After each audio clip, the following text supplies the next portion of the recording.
Okay, good morning. Welcome back. Day 2 of this edition of the Junior Mining Indaba.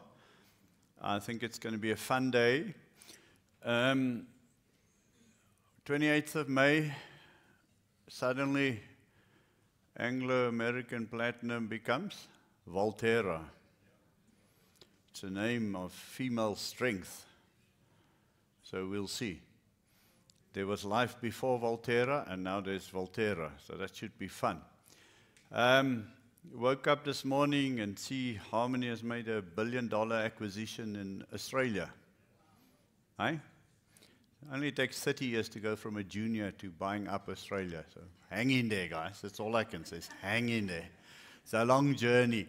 And then, of course, just to remind us that mining is not easy. We also know that one of the most phenomenal copper stories is currently going through significant challenges operationally with regional structural problems. So this is the context of the mining industry. It's an interesting place to be. And today we're going to start off talking a little bit about commodities, what's hot, what's not. But you all believe the commodity you're in is hot, and I know you tell your shareholders that, so keep on spinning that story. If you don't believe it, who the heck is going to believe it? So you have to believe that. I even promoted gold for 15 years of my life, and here I am, an honest man. Huh? So you do what you have to do. We're going to take an outsider's view, and we're going to try and interpret how's the chaos of the world playing through, and why is gold up and copper not up as much, and is uranium really emerging again?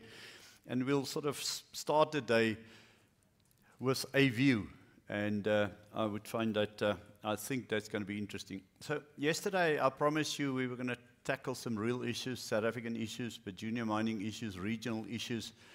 I thought we delivered on that, the presenters and the content I certainly enjoyed. I also promised you towards the end we're going to showcase 4 companies that each one in their own right is worth listening to, because it's a story of the individual but also the story of the company. And I continue to think that was a fantastic session. Today is mostly about showcasing companies. Every year I go like, huh? When we look at the program. I've never heard of this company. There are always a few like that, and that's by design. There are companies that I've never heard of. You obviously may have heard of them. But it's well known, yes, these guys are at it, and it's a year later, and they continue to deliver. But we also try and spice it up with companies that hopefully not everybody in the audience have previously listed to. Now, these are slick presenters. They've got slide decks that could kill you. We don't really like the slide deck approach. So we try and give the people a few slides to tell the story, and then hopefully, if they're smart, they leave you a few minutes for Q&A. Okay.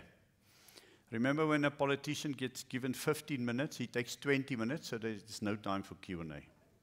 So if the presenter doesn't leave time for Q&A, he probably doesn't want Q&A, and it says a lot about the presentation. So my presenters, get your story across quickly and allow a little bit of time for the audience to engage with you. Today's going to be fun. I hope at the end of the day you think differently.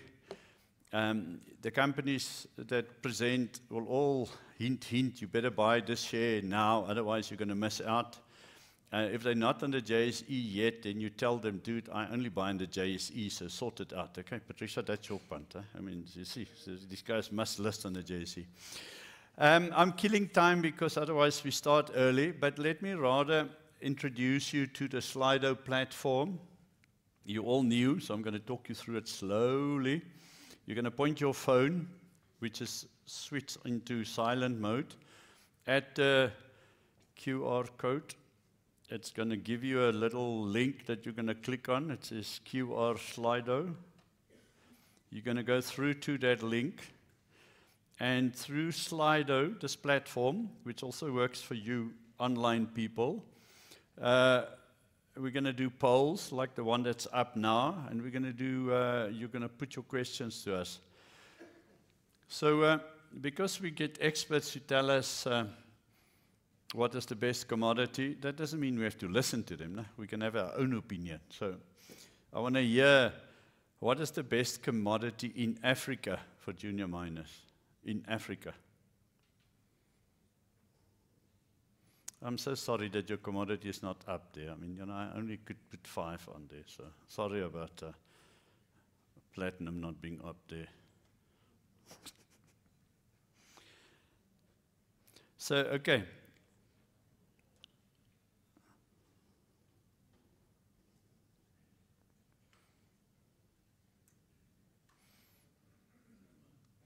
I'm waiting until my vote for gold can swing it to 50%.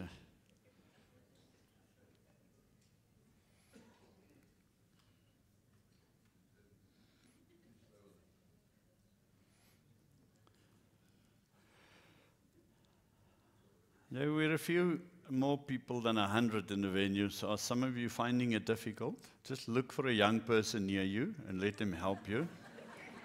I mean, I know you don't have your teenage child next to you, but just look for any young person. They will say, dude, it's not hard. You see, gold's at 50. Okay, stop the clock, stop the clock. I've achieved what I wanted to achieve. It's clearly about gold, gold, and gold. We also do yes or no questions during the day, so I just want to give you a chance to practice the binary outcome. Without infrastructure, junior mining is impossible. Yesterday we spoke about corridors and infrastructure and energy supply. If there is no infrastructure, is it possible for junior mining to take place?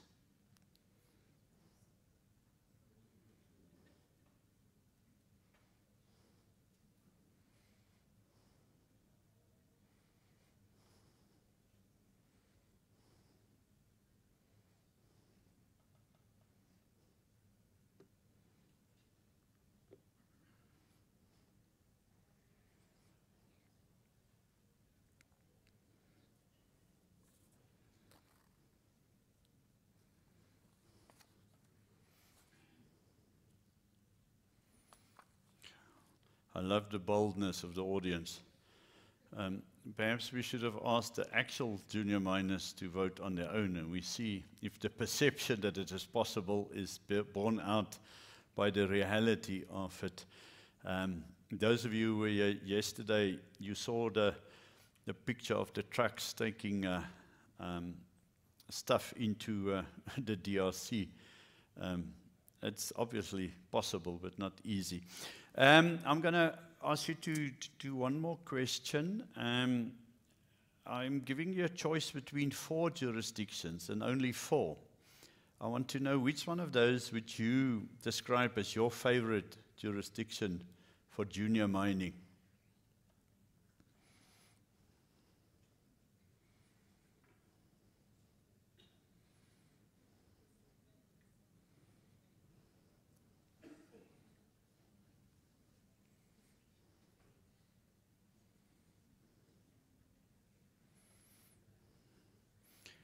So we've got 32% lawyers in the audience voting for South Africa, because that is the most lucrative mining jurisdiction for a lawyer in the world. So you don't look so shocked. I mean, you're already rich and famous, and I mean, you haven't been to a mine yet.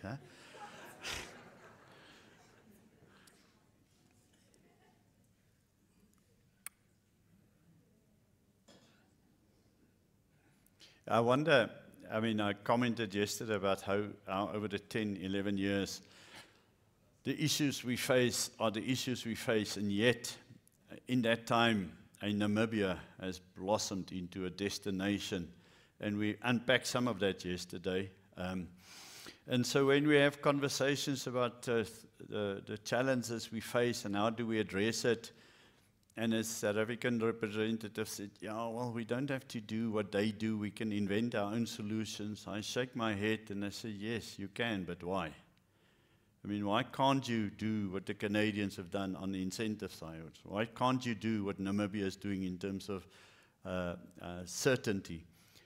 Sometimes it means we have to swallow our pride and say, but somebody else is getting it right. What can we do?